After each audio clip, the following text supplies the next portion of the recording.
Hello everyone and welcome to Jam Academy. We have a very beautiful problem before us. A small box of mass m is pulled to the top of a frictionless half cylinder of radius r by a constant force F as shown. If the box moves at a constant speed, it's important. If the box moves at a constant speed, begin to think, what does that imply?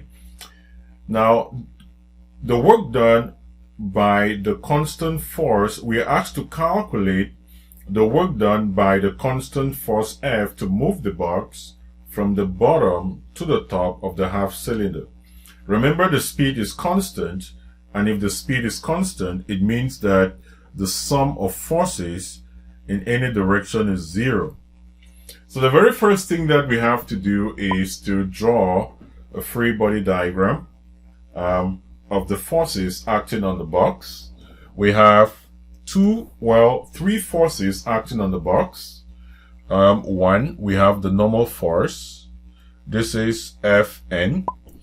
And two, we have the weight, which acts vertically downwards.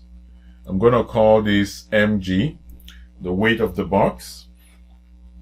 Now, keep in mind that this angle is theta. This angle right here is theta. So we can prove geometrically that this angle is also theta, and that's easy to prove.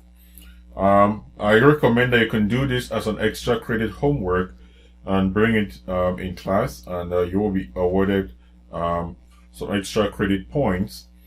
So if we resolve the weight, we're going to have here, this is mg cosine theta.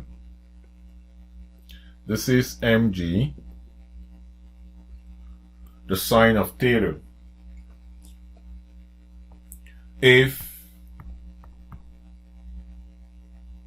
Remember that the speed is constant, we're going to take our x direction. I'm going to take my x direction like that. This is x and that is y. If the speed is constant, it means that the sum of forces along the x direction is equal to 0.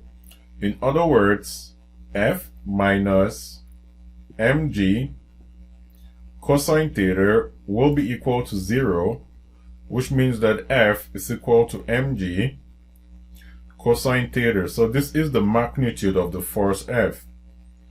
Now the question requires us to calculate the work done by the force F. Now, if you notice, the force depends on theta, which means that the force itself is a variable force.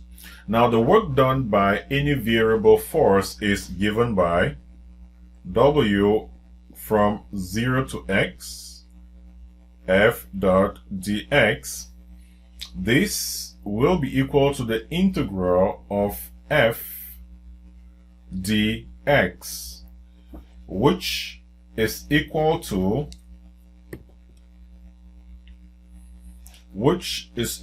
the integral of mg cosine theta dx. Now notice something.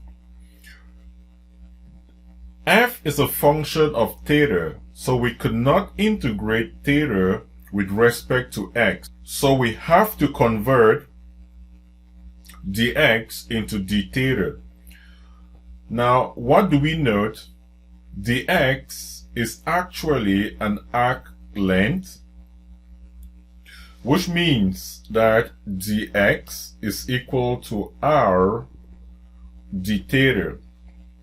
And if that is true, then this means that w will be equal to the integral of mg cosine theta bracket r d theta, and we're integrating from 0 to pi over 2.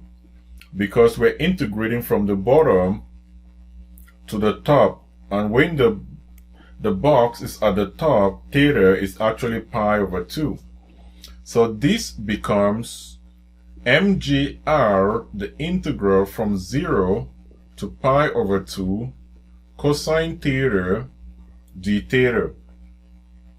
Hence, W will be equal to mgr bracket sine theta from 0 to pi over 2.